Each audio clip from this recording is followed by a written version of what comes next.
Welcome back, everyone. WatchOS 7.0.2 actually came out today, which is actually pretty interesting. I wasn't expecting it to come out this early, considering the fact that iOS 14.0.1 has been out for many weeks and we still haven't got another update there. But this update actually fixed a lot of the issues or some of the issues that we've been seeing on a lot of Apple Watches. Now, I have the changelog right here, so give me a second. So as you can see, WatchOS 7.0.2 coming from WatchOS 7.0. So I wasn't on 7.0.1, I was on 7.0.0.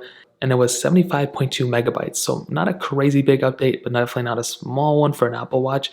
And you can see WatchOS 7.0.2 brings improvements, whatever. It says addresses an issue that could cause the battery to drain more quickly. Now, that was one of the biggest issues, in my opinion, from the previous versions of watchOS. And I've seen some comments on Reddit and stuff too, and people were like, bro, watchOS updates has always been pretty bad in terms of software, in terms of battery life. But I've had a pretty good battery life on my Series 4 for a while. And I think this is probably more or less the same. And the next one says resolves an issue that prevented some users from accessing the Ecg app in regions where it is available. Now, that I never had any issues with. I have an Apple Watch Series 4. I don't even think it has that Ecg capability. But for those of you who have the Series 5, I believe it has it, and the Series 6, and I think the SE as well, you have that capability, so I guess that's really cool. It's fixed now.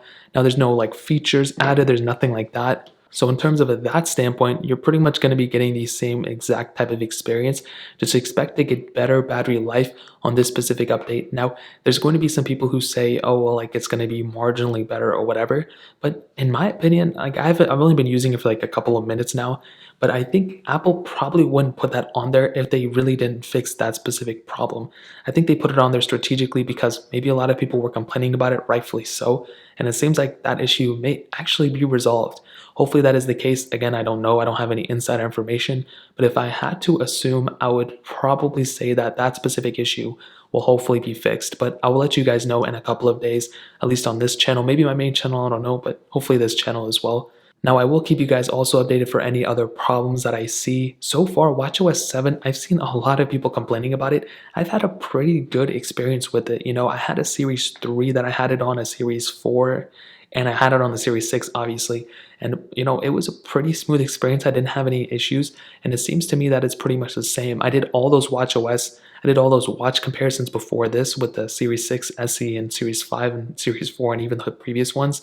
And I saw that for the most part, like it was still pretty fast. I didn't have any issues with it. And like I said before, with this one, it still seems to be about the same in terms of performance and everything. So you're not going to get a performance update going from watchOS 7 to watchOS 7.0.2 or anything.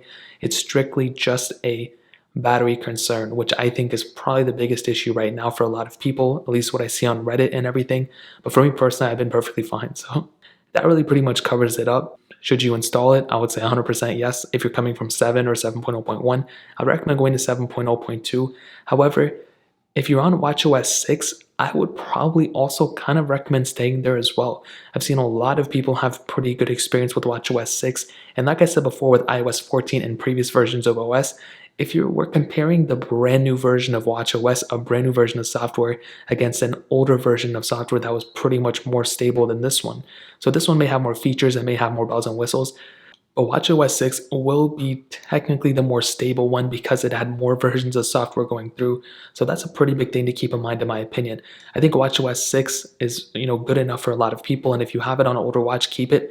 But if you want to try a little bit more features, if you want to get a little bit more further, obviously watchOS 7 is the future, so upgrading there would also be a pretty good thing too. So you can't really go wrong. Again, if you want to get a more stable version of OS, stay on watchOS 6. If you want more bells and whistles and lose a little bit of stability and maybe a little battery life, going to watchOS 7 is a good choice too, I think. So that really pretty much covers it up. If you guys have any other questions or anything, let me know in the comment section below. Hit the like button, that means so much, but definitely hit that subscribe button.